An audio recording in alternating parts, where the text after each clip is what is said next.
Welcome to The Savvy Sauce, where we have practical chats for intentional living. I'm your host, Laura Duggar, and I'm so glad you're here.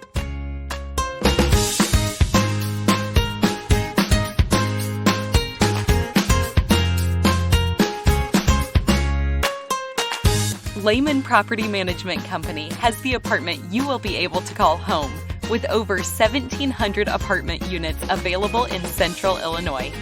Visit them today at lehmanproperties.com or connect with them on Facebook. We are continuing our series to learn from teachers in various schooling options, public, private, and homeschool. Today, we get to learn from public school teacher Kelsey Kirk. When we moved homes and schools last year, Kelsey was a godsend as a third grade teacher for our eldest daughter, Selah. She is enthusiastic, faith-driven, and committed to showing God's love inside and outside the classroom. I hope this school series continues to challenge and equip parents to ponder which option may be best for their children at this time. Here's our chat. Welcome to the Savvy Sauce, Kelsey. Thank you so much for having me. I am so excited for this opportunity to chat with you today. Well, will you just begin by sharing your personal testimony with us? Yeah, absolutely. I grew up in Morton, Illinois. I actually am the baby of 6 kids. So I grew up with a big, fun family filled with just so many activities and chaos, but just beautiful, fun chaos. Grew up actually going to private school. So preschool through 6th grade, I attended a Lutheran private school.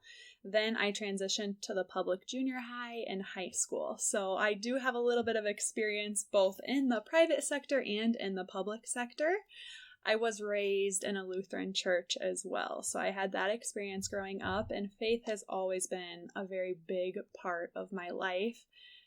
And I've always known actually that I've wanted to teach. So I've said from very, very young, even when I was little and people would ask me what I wanted to do, I would always say that I wanted to be a teacher.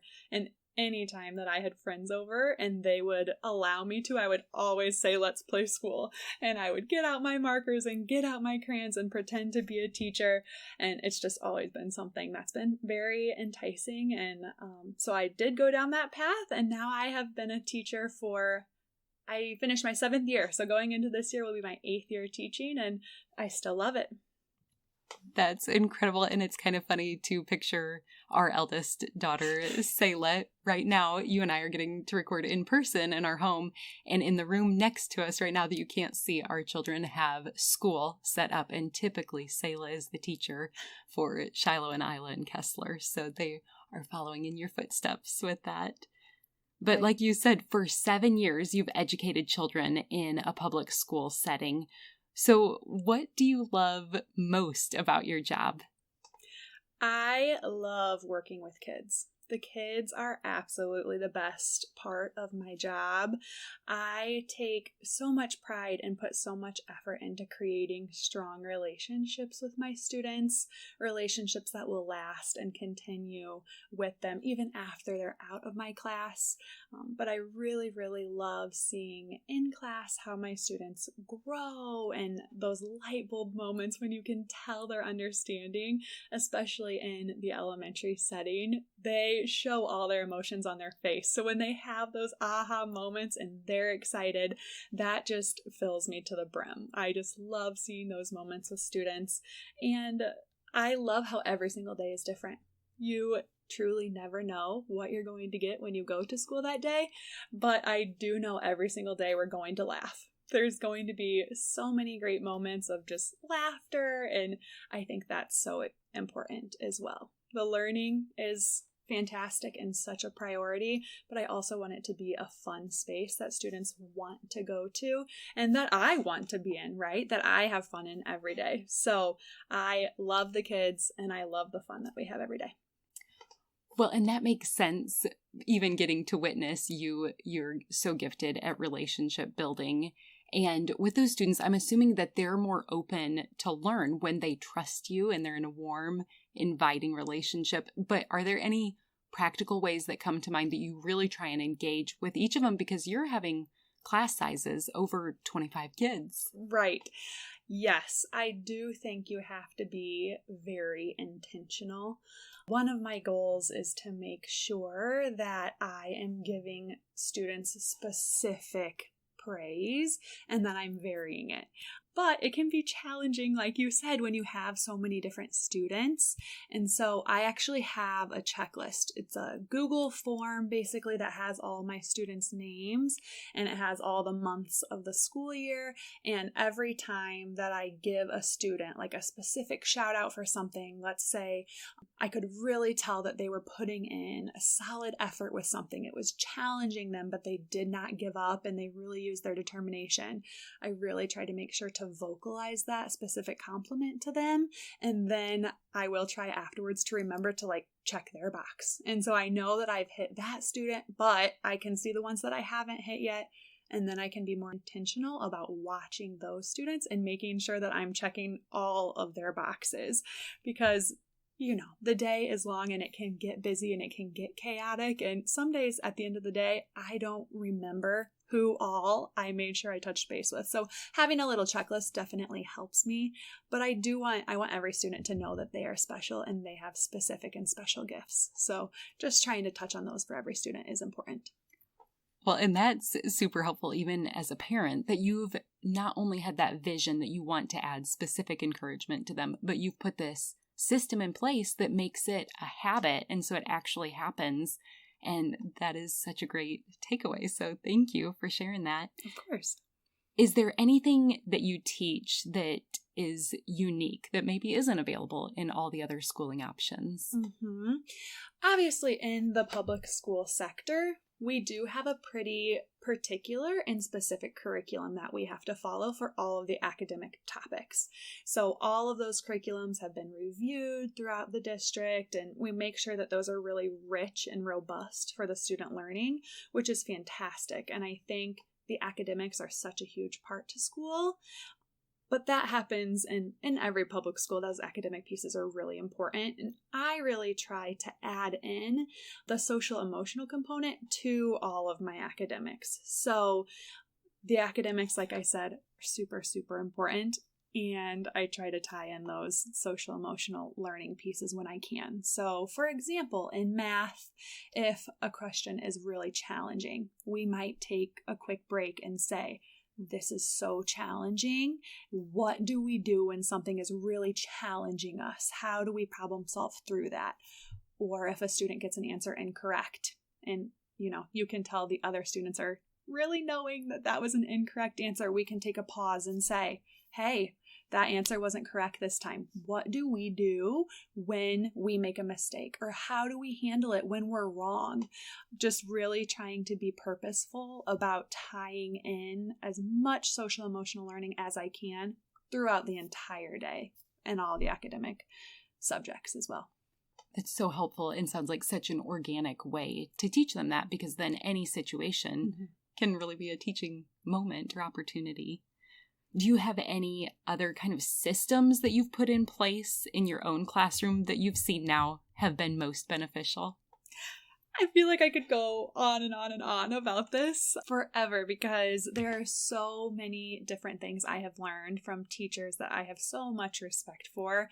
I really do love that teaching is such a community space, basically, between teachers. Teachers are always so willing to help other teachers, which I'm so thankful for. And I'm so thankful that there are spaces like, Instagram now that you can follow other teachers, and Pinterest where you can get so many different ideas. And I've definitely taken great things from all of those spaces.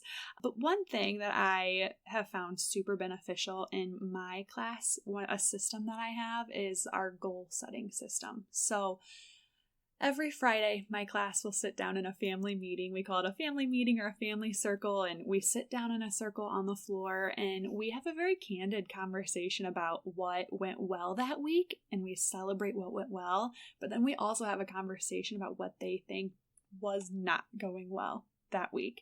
And it's really surprising, honestly, how quickly the students are able to have really kind of vulnerable conversations about what they need to work on.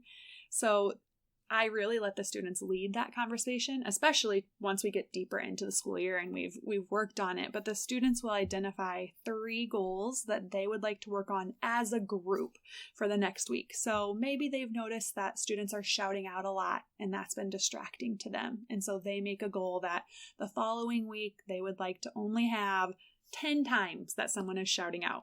We try to make them really specific so that we can actually measure those goals. And then when we sit back down that next Friday, we talk about, did we meet the goal that we set last week? So on Friday, we set those goals, usually around 3 goals. On Monday morning, when we get to school, we will review what goals we're working on for that week. And on Friday, when we sit back down for a family meeting again, we touch base to see if we've met those goals, and then if we're going to, check off that goal and move on to another goal, or if we're going to continue working on that same goal for the next week. Well, and I'm even envisioning this as, I wonder if tears come up at this point. Are there ever times where there's interpersonal relationships where they're working out conflict? Maybe somebody wasn't kind to another student. Is it that kind of conversation that arises as well? I do set up pretty strict expectations at the beginning of the year that there will be times that we are, talking about things that aren't going well, and maybe you will feel in your heart like that is something you really need to personally work on. But I do tell the students going into all of those conversations that we are a team, our class is a team, and the point of this conversation is never to make anyone feel bad, and so we will not ever be naming names. And all of these conversations, we're working on having these conversations to grow. We're not having these conversations just to complain or to kind of tattle on anyone. That is not the purpose. So when we're stating what we need to work on, the students do not say, oh, so-and-so and so-and-so keep shouting out. They say, I would like us to work on raising our hand more and try to really help them learn how to state what behavior they would like to have instead of just complaining about the negative behavior, if that makes sense. That totally makes sense. And okay. I guess, and I want to clarify, not in a negative way, tears coming up. I just envision this being such great training for interpersonal relationships in all aspects of adulthood, whether this is employer-employee relationships or coworkers or marriage or in parenting. And so I wondered when you were saying that they were owning their own things, I wonder, sounds like a lot of transparency comes up, which is awesome. And it is, I will say, there are students who will say then and be vulnerable and say, I know that is something that I need to work on, you guys, and I'm going to work on it. I have definitely had moments where students have spoken up and been vulnerable and said, I really am going to work on that. And it's so beautiful how the kids react just like with empathy and grace. And they're like, you've got this, like you can do it. That's awesome. So it is fun. I will say another component to that family meeting after we do the goal setting is compliments.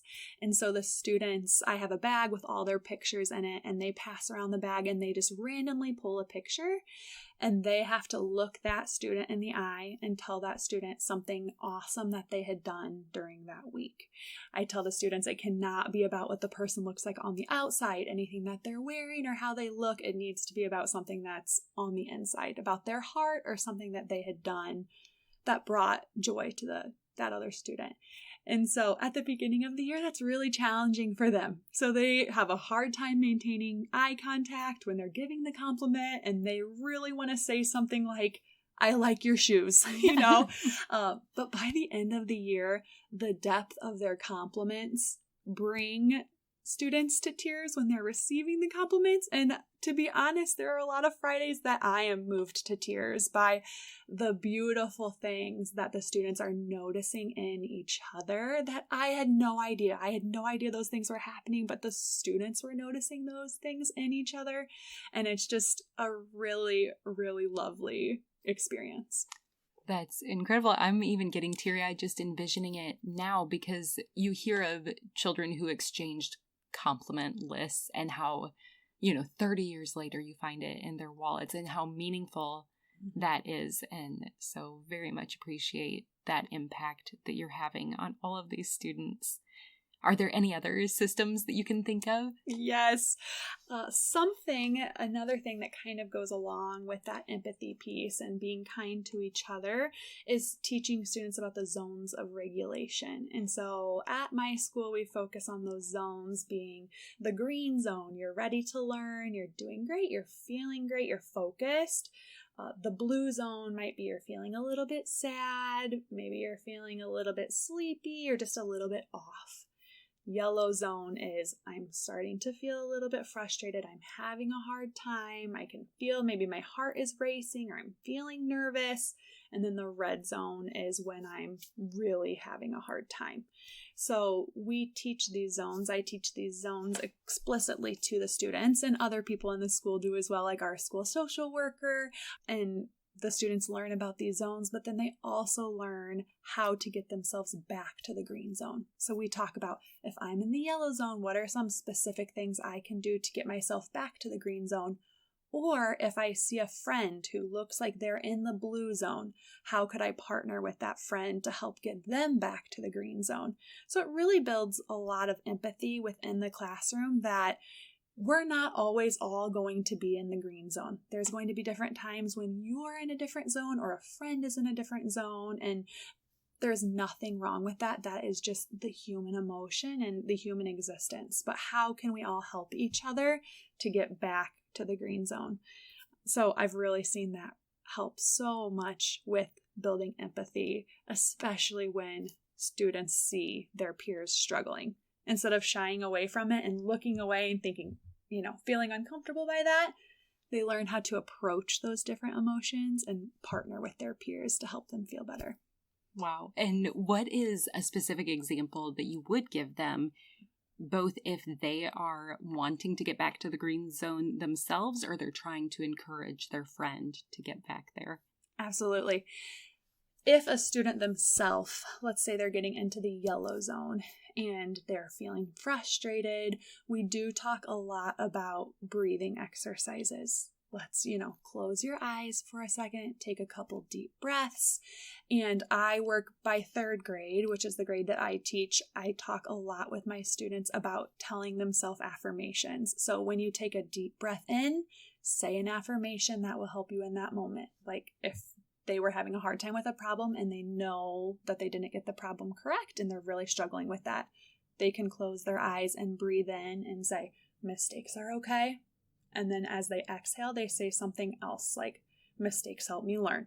So as they breathe in, mistakes are okay. Exhale, mistakes help me learn. And then they just repeat that and say those two phrases 5, 10 times, however many breaths they need. Breath work is so important. I feel like pairing it up with an affirmation really helps even more. So that has been a wonderful thing when students see someone else that is struggling. A lot of times in school, we're taught the golden rule, which there's totally a place for that. Treat everyone as you would like to be treated, but not everyone likes to be treated the same in moments when they're feeling different emotions. So we talk about that as well. Some students who are in the blue zone, they might want a hug that will really help. Other students that are in the blue zone just need a little bit of space. So I really encourage my students to approach that student if you're noticing that they're struggling, and you might say something like, hey, you look like you might be in the blue zone. How could I help you to feel better? And then coaching students through how to respond to that. If you are having a hard time, you could say, I would love a hug, that would really help. Or I just need a little bit of space, but thanks for checking. Things like that. But trying to encourage the students to advocate for what they need, and teaching students that every response is going to be different because we are all different and we all need different things to feel better. Let's take a quick break to hear a message from our sponsor.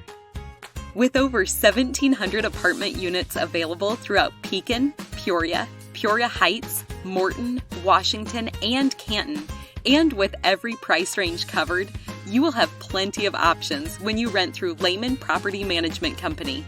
They have townhomes, duplexes, studios, and garden-style options located in many areas throughout Pekin. In Peoria, a historic downtown location and apartments adjacent to the OSF Medical Center provide excellent choices.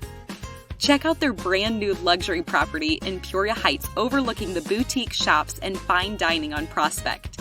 And in Morton, they offer a variety of apartment homes with garages, a hot downtown location, and now a brand new high-end complex near Idlewood Park. Their beautiful, spacious apartments with private garages in a quiet but convenient location await you in Washington. And if you're looking in Canton, don't miss Village Square Apartments. Renters may be excited to learn about their flexible leases, pet-friendly locations, and even mini storage units available in some locations.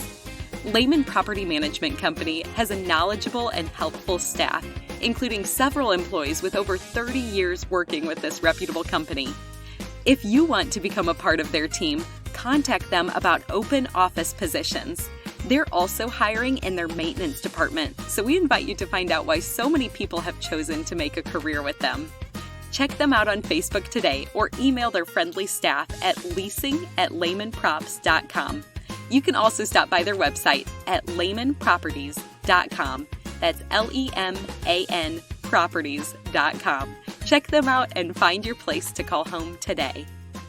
Well, Kelsey, one other system that comes to mind for me is from your classroom. Selah came home at the end of the school year and she drew up on a big poster board, mommy to-do list, or I can't remember what it was called, but then she had Post-its out. So if I was not available or if I was engaged in conversation with another one of her sisters, any of them could write a thought or a question or a request on a Post-it note. And that way it doesn't escape their mind. So that came from your classroom. Mm-hmm. How does it work in your classroom? Yes, that was something I found on Pinterest that was very helpful. It's just a poster board, and at the top of it, it says teacher to-do list. You talked and spoke on the class size. Last school year, I had 27 students in my class. And they all have things to say all day long, and all of those things feel very important for them in the time that they're wanting to tell me, which is completely understandable. But just like in parenting, I'm sure we don't always have the bandwidth to address all of those things in that exact moment. But I don't want the student to feel like I'm just negating that or that I don't think it's important. So if it's not a great time to touch base on whatever they're wanting to chat about in that moment, I just say, hey, could you jot that on a Post-it note and put it on my to-do list? When we have a minute, you and I can touch base about that. Or oftentimes it's just silly things like, don't forget we have this assembly at this time. And I'm like, great, thank you so much for helping me with that. Jot it down on a Post-it note, put it on the to-do list. And it just validates whatever they're trying to say, but it also gives me the freedom as a teacher to continue doing whatever we're doing and then get to that when I have time. Yes, that makes sense. I think it's very helpful, again, in a really practical way. And something I hadn't even thought of until this conversation. I want to sing your praises in this, something that you did so well at Christmas time. I believe it was over Christmas break, maybe. We were reading aloud a book at home. I want to say it's Christmas Stories from the Heart, something like that, but there's a collection of them. And one was really moving to Selah, a true story where she was inspired to carry out what the kids in the book did, where they would, I think within their family, they drew a name of somebody to watch and serve and encourage and just show quiet acts of kindness. And she was so excited about this idea, and she brought it to you, and you implemented this into the classroom, and she felt so validated for you to take her idea seriously.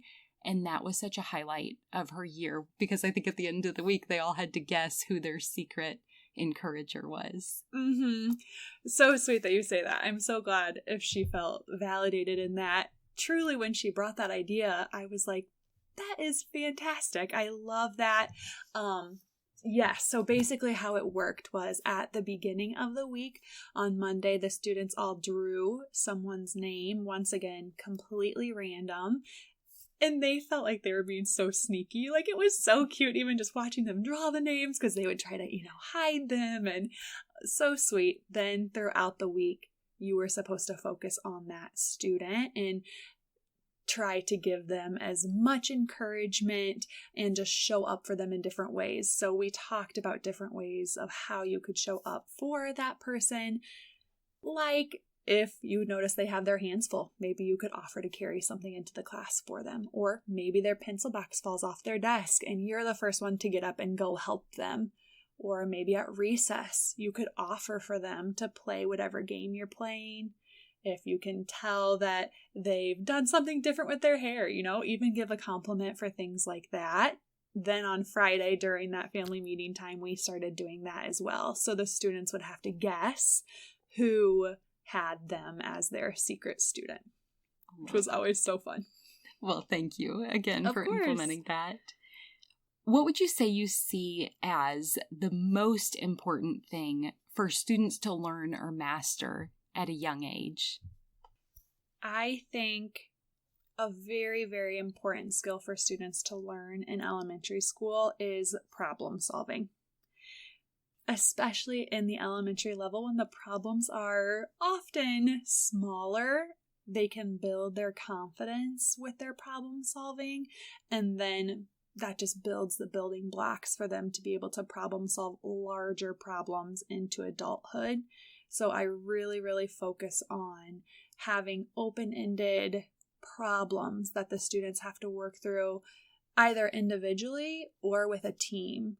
I think there's a ton of value in having a diverse group of students that all come from different backgrounds, and their parents all problem solve differently, their siblings all problem solve differently, but when they come into the classroom, they have to problem solve together. So giving students problems that don't even necessarily have a correct answer and allowing them to talk through those problems and then talk to different groups that have different opinions and almost have a healthy debate of this is our thought, this is our group's thought, and talk about the differences between them. And, I still want the students to be able to be confident in their decision and respectfully listen to a group that has a different opinion as them.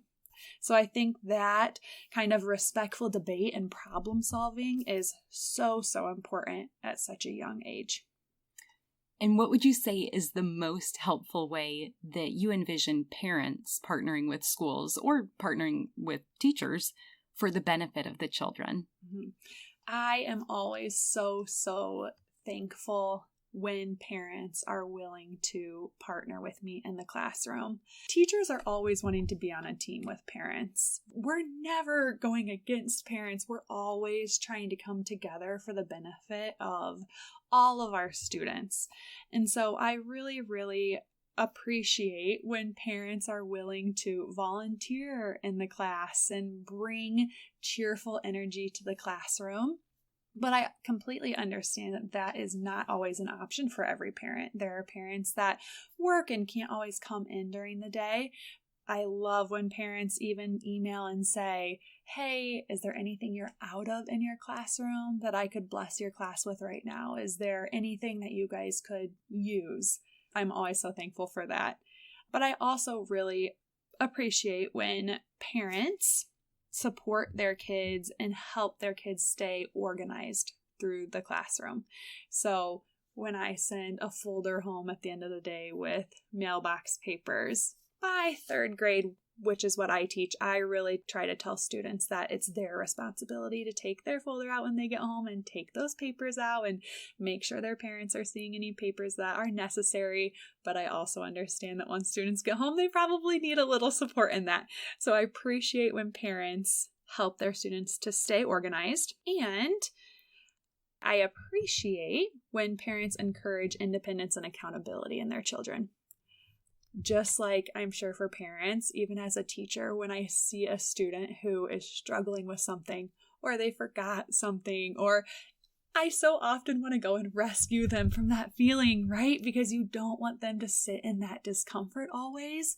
But I have to remind myself that there is so much educational value and so much opportunity for growth in just letting them kind of have that natural consequence. So, for example, if a student forgets an iPad, I'm not going to call home to say, please bring that iPad. I think that the student can learn more if they have to go that whole day without their iPad, and we will be fine without it for a day, but they will probably feel that for a little bit. So I really appreciate when parents allow their children to kind of have those natural consequences instead of rescuing them from all of those situations immediately, if that makes sense.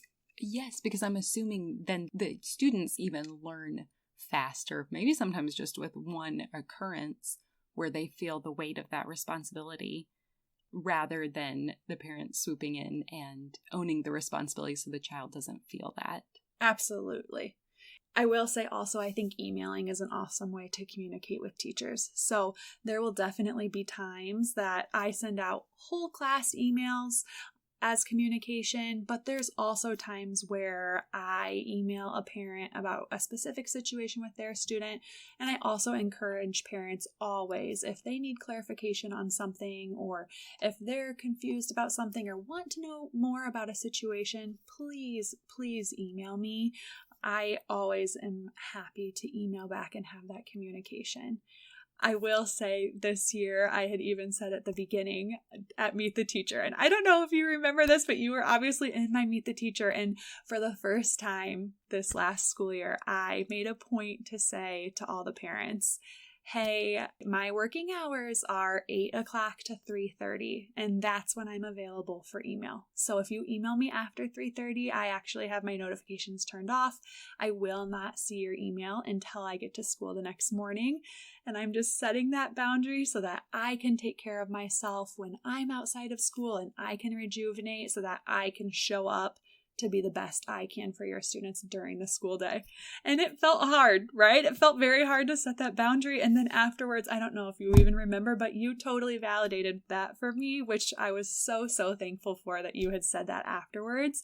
And it was a really, really great thing for me this year to just have those notifications off, because we can be thinking about things all the time, right? When I leave school, I am still constantly thinking about my students and thinking about how the day went and thinking about, what things are happening at home. There's different family situations that I think about as well. And so when I have those email notifications, that even just compacts on top of it. So I think it's great to email, but I really, really appreciate when parents also respect the boundary that I am a person outside of school as well, and I need to have a break outside of my working hours.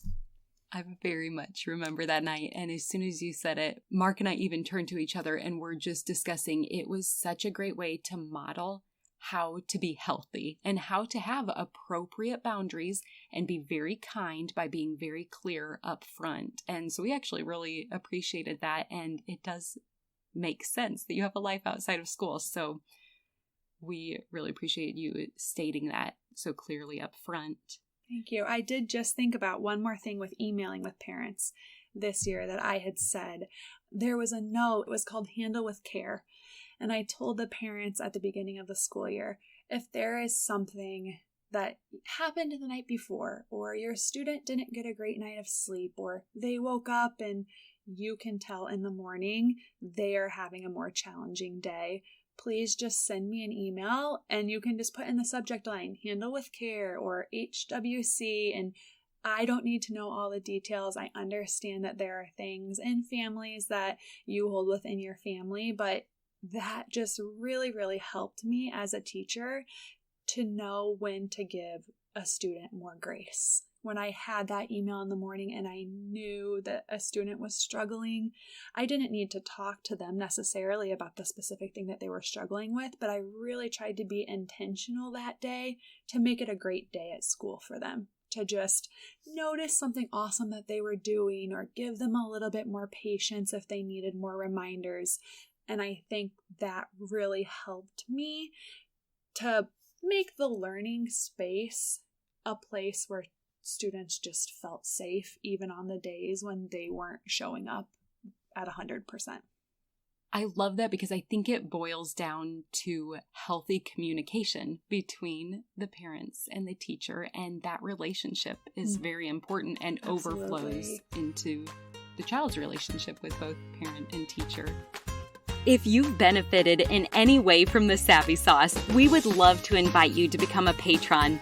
If every listener gave just $1 per month, it would completely offset all our production costs. We want to keep majority of our content free to the public, and one way to do that is with your help. Please consider joining Patreon today and finding out what perks you can receive for pledging $2, $5, or even $20 per month. Kelsey, what positive impact do you see public school making in the lives of students and the community? I love how in public school students can make friends with kids that are outside of their direct neighborhood. Oftentimes, I remember even when I was growing up, we would go outside and it was the people who lived within a biking range, right? You hop on your bike and that's your friend circle. And so I think it's really fun in schools that students get exposure to kids that live in different areas than they do, and just exposure to more diversity. Different neighborhoods just bring different dynamics, and I think it's awesome in the public school setting that students have a little bit more exposure to that. And you even experienced that with going back to your personal life when you grew up in private school, and then junior high and high school, you attended public school. So even speaking from that experience, was there any benefit that you saw specifically of your time in public school? Mm-hmm. In the private school that I went to, I had a great experience there, and it was wonderful.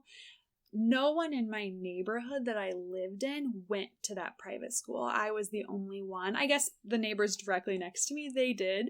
But the rest of the neighborhood who I hung out with, those kids all went to the public school. And a lot of times I felt like I was really missing out on the things that they were doing, because they would come home and talk about the things that they were experiencing in school, and they were all kind of having that shared experience, and I was having a completely separate experience as them. And so we could totally bridge that gap, and it was fine, but I really loved once I went to the public school that the friends that I had made in my community, I was able to be with them and experience that school with them. Well, and this whole series has been a great opportunity to hear from various teachers in all these forms of schooling options. Mm-hmm. And we share the common goal just to help parents consider what school setting may be a best fit for their family at this time. So from your perspective, what are a few benefits of children attending public school? I will preface this by saying I think that education can be so different, and the best thing is not always going to be public school for every child. Sometimes a student will thrive the most in homeschool. Sometimes they will thrive the most in private school. And even within a family, I could see whereas one sibling would be great in one setting and another sibling would be great in another setting. So I think that it's great to be open-minded about the different opportunities and the different paths that people can go down. And I don't think there's anything wrong with even trying multiple paths throughout the schooling experience. You might try a private school and that might not be working, and so then you can transition, right? You're not set in stone on any of these paths once you start, but I do think there are benefits to public school. And so one of them would be that in public school there are a lot of resources. So if a student maybe requires some more care or some additional resources, that's a wonderful place for students who need a little bit of additional help. We really advocate for the needs of students and really try to show up in ways for different students that's the most beneficial for them. So I think those additional resources are great. I did mention the diversity piece in school. But I also think that it's great in public school that there are a lot of students. So, for example, the school that I work in, there's 2 classes of every grade level. And that gives students the opportunity the next year to be with a different group of students. I know when I was in private school, we only had 1 class. And I was with those same 25 students from 1st grade all the way through 6th grade. And sometimes that created a little bit of a challenging dynamic that there was never any switch up with that. So in the public school, we are able to mix those groups up every year and give students just exposure to working with different people and opportunities to making different friends every year.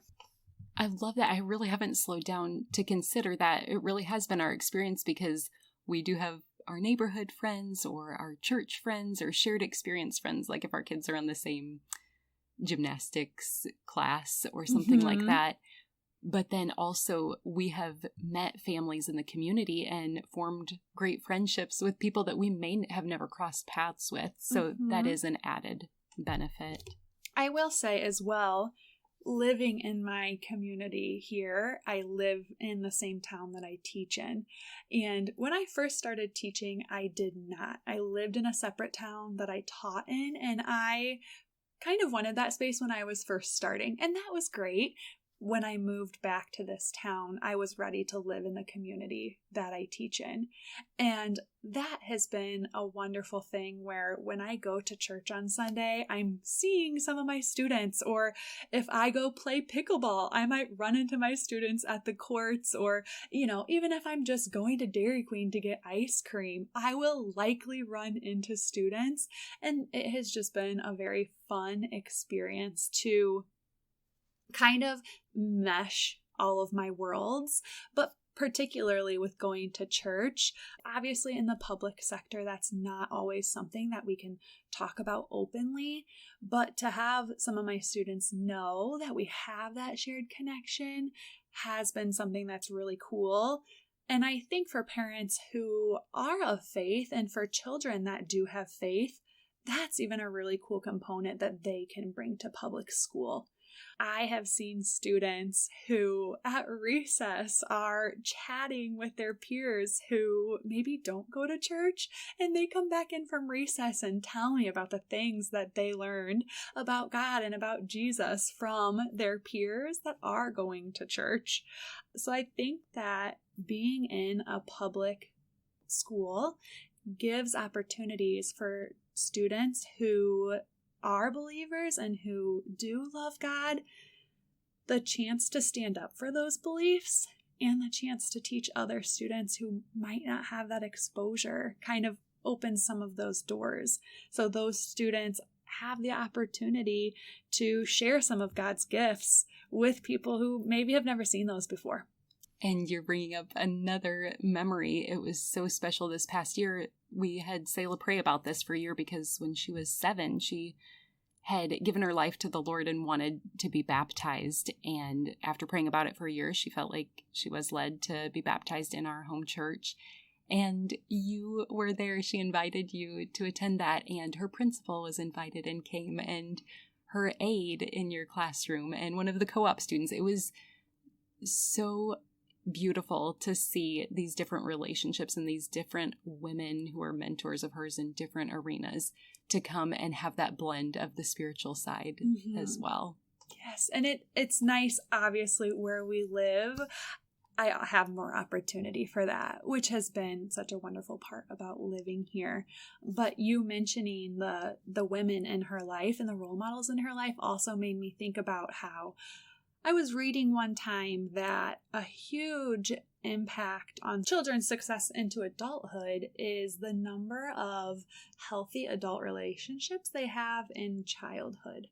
And so I really think in the public school sector, we have such a large staff. We have so many different staff members, and I think that can also give students the opportunity to form really strong relationships with adults in their lives as well throughout their whole schooling experience. So they might really bond with a teacher and they know they can go back and talk with that teacher, or they might really bond with the principal, or maybe it's the nurse if they're going to the nurse a lot. But there's just so many different adults there that serve in so many different roles, and even paraprofessionals who are with them so often as well. There's just so many opportunities for them to form healthy relationships with adults that I think is really wonderful.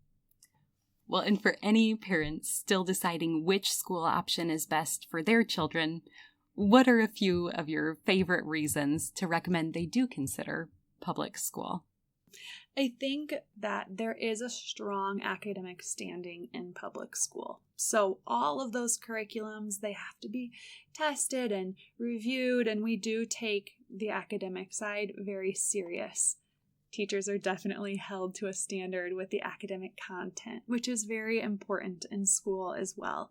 So my test scores are all being reviewed. I sit down in meetings with my principal and with the other third grade teacher and with coaches in the district to look at my results and see what I'm doing, what's working, and then also be realistic and be vulnerable about what I could be doing better. So it's wonderful to work in a public school where I do have a team of educators that is so driven to helping students learn.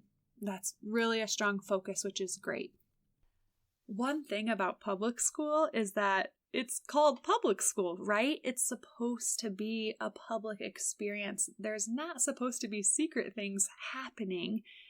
If a parent ever has a concern about something that's happening in the public school, or they're worried about the progress that their student is making, parents do have a lot of options for requesting different services that are legally mandated. So if parents email the school and say, "Hey, I'm concerned about the progress that my student is making. Can we please sit down for a meeting to chat about their academic progress?" Then you can have a meeting with that student's problem-solving team, which would likely include the principal, that grade level teacher. Often it includes the school psych, maybe a speech teacher, maybe a social worker. But parents can sit down with all of those people and talk about how their student is doing. And parents are also able to even come in for observations if they're worried. You can say, "Hey, I really want to see how my student is doing in school and how they are functioning in the classroom. Could I please come in and observe?" And schools do have to honor that. It has to be scheduled in advance, obviously, but it's not supposed to be like a scary place where you send your student and then you don't know what's going on. If you want to have meetings to chat about progress, or if you're concerned and you want your student to be evaluated, you are able to request those things, and schools will work with you on those. I also think in a public school, there's a great sense of community. Moving back to the town where I grew up in, now when I'm in the community and I run into people that maybe I knew from high school and they ask me what I'm doing and I say the school that I'm teaching at, it is so funny to see people light up and they say, "That's the school that I went to, go Letty Brown Bears," and they still have the Brown Bear pride. I think it's just a wonderful thing for a student to be a part of that community, and a community that they can look back on for years and years and remember, I was a part of that. I really had pride in that, and that was something that was part of shaping me when I was growing up. So I think that that's a great point in attending public school. And then I just really would like to reiterate that I think public school gives students an awesome opportunity to show the gifts that they're given. And it also allows them to have their own dynamic within their class. So a little bit different than homeschooling, maybe, where if you're at home and your family dynamic is happening and then you're at school and kind of that same dynamic can kind of continue happening. Or if you're at private school and your class is the same every year, that kind of keeps that dynamic the same. And I think in public school, one of the different things is that that dynamic is going to change every single year because the class is going to change every year. And you're not always necessarily going to be with your siblings. So if there's a younger sibling maybe that really kind of, is trying so hard but cannot ever beat their older sibling in things, and they're having a challenging time with that, maybe when they go to their public school class, they're able to shine in ways that really make them feel special and unique within that class setting that they're not always necessarily, at no fault of any of the parents or family dynamics, they're just not always able to feel that at home. They might be able to feel that in school. And do you have any specific encouragement that you want to share with the parents or with the students who are listening?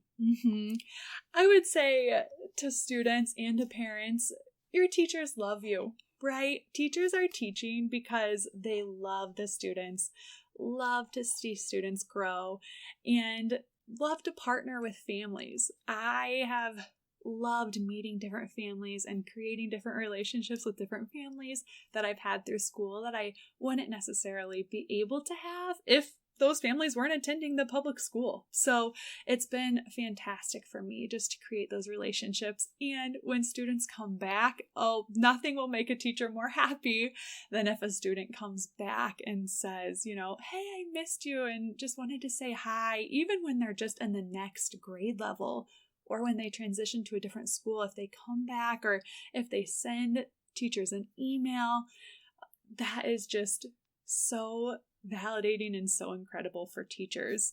Truly, the last day of school is always so bittersweet for me because I love summer, just like kids love summer. And teachers have worked so hard all year to form these deep relationships with students, and you really want the students to do the best they can. Teachers become so invested in the lives of their students because they have spent a whole year together learning about them and watching them grow. And so I always tell my students towards the end of the school year, I will always be on your team. And I truly, truly do mean that. So when you go to junior high, if you have an awesome concert that you want to email me about because you were so proud of yourself and it was so exciting, I would love to hear about it. Or if you have a track meet and you would really like me to be there, send me a schedule and I would love to show up. Or when you graduate from high school, or when you graduate from college, or when you get married, and they all laugh and giggle. Teachers would love to be invited to those things and to continue to be a part of those students' lives because we do truly feel so invested in the success of every student that we have. Well, again, you are exceptional at investing in the lives of others and in the lives of your students. And I can see why that would be so rewarding when they circle back, when they don't have to. Absolutely. And touch base. And I bet it's fun to see them. They look so different and act so much more mature if you see them in high school after having them in third grade. That would be unique. Yes, thank you so much for validating that for me. That's so sweet of you to say. Well, Kelsey, you know that we are called the Savvy Sauce because savvy is synonymous with practical knowledge or discernment. And so as my final question for you today, what is your Savvy Sauce? So kind of like we were talking about with students and being intentional about complimenting them or really making them feel seen, I try whenever I walk away from any interaction that I have, I try to think, what is something that I liked about that interaction, or what is something I liked about that person? And I try to be very intentional of thinking, what was a positive that came from that? What's something lovely about that person? And that really puts me into a more positive mindset about that person or about the experience that I had. And then bonus points if you share that compliment with the person. When I'm sitting in my class and we have those compliment circles, I am very able to give a student a really rich compliment and really be vulnerable in that way. But I find sometimes when I'm with adults, it feels a little bit trickier to vocalize that compliment. And so I'm trying to challenge myself to not only think those positive thoughts, but then also to share those with the people that I encounter. And I really think that is a way for me to share God's love with the people that I come across, because everyone loves to hear those validations. And if I'm thinking them and God is putting those thoughts into my mind, I want to share those things with other people. Well, you truly live out what you're intending to. So a quick little story. Selah and Shiloh and I have been involved in a mother-daughter Bible study all summer. Fun. And there was a previous Savvy Sauce guest, Courtney DeFeo, and she talked about the Treasured Bible Study. So that's the one we've been going through, and it's been wonderful to connect with other mothers and daughters in the community. And there was one week that we were studying about friendship and ultimately being a friend of God, but also being a good friend to others. And we were asked to list who are some people that come to mind that share encouraging words with us. And Selah listed a few people, and Miss Kirk was on that list. You were listed in the Bible study, so you came to mind. Thank you. That's going to make me cry even thinking of that. That's so, so sweet that she thought of me, and I'm so glad that I have been able to have that connection with her. She's truly a phenomenal person. Well, as are you. You have been such a gift to our family in big and small ways.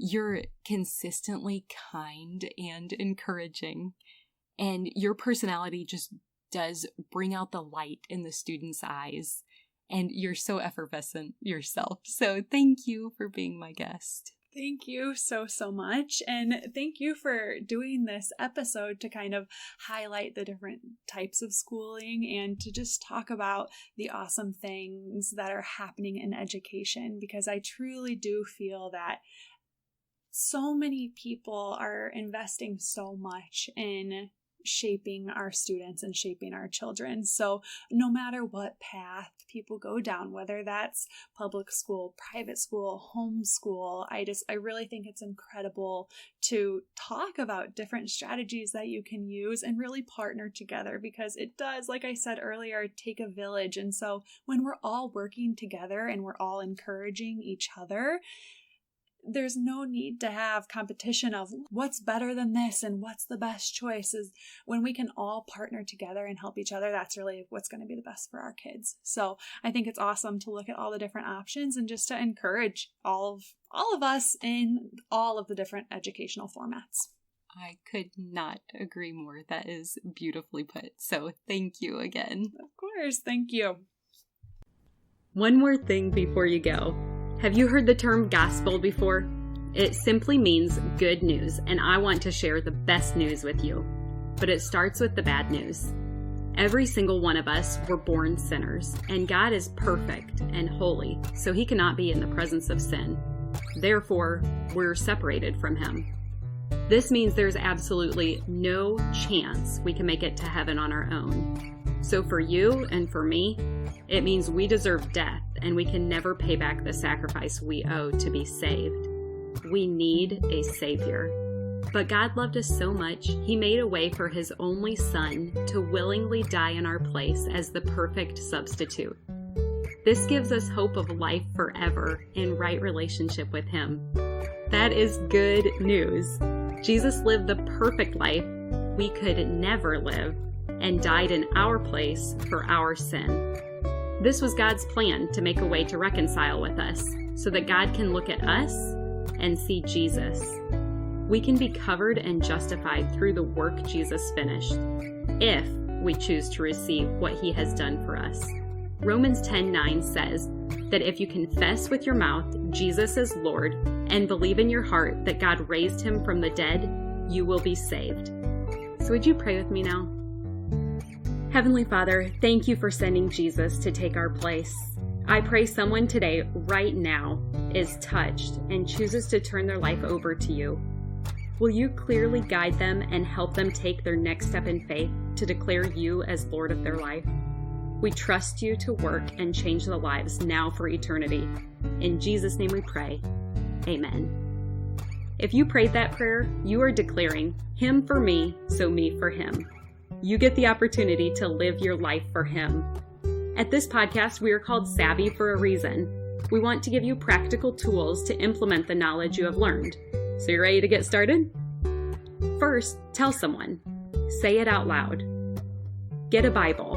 The first day I made this decision, my parents took me to Barnes & Noble to get the Quest NIV Bible, and I love it. Start by reading the book of John. Get connected locally, which basically means just tell someone who is part of the church in your community that you made a decision to follow Christ. I'm assuming they will be thrilled to talk with you about further steps, such as going to church and getting connected to other believers to encourage you. We want to celebrate with you too, so feel free to leave a comment for us if you made a decision for Christ. We also have show notes included where you can read scripture that describes this process. Finally, be encouraged. Luke 15:10 says, "In the same way, I tell you, there is rejoicing in the presence of the angels of God over one sinner who repents." The heavens are praising with you for your decision today. If you've already received this good news, I pray that you have someone else to share it with today. You are loved, and I look forward to meeting you here next time.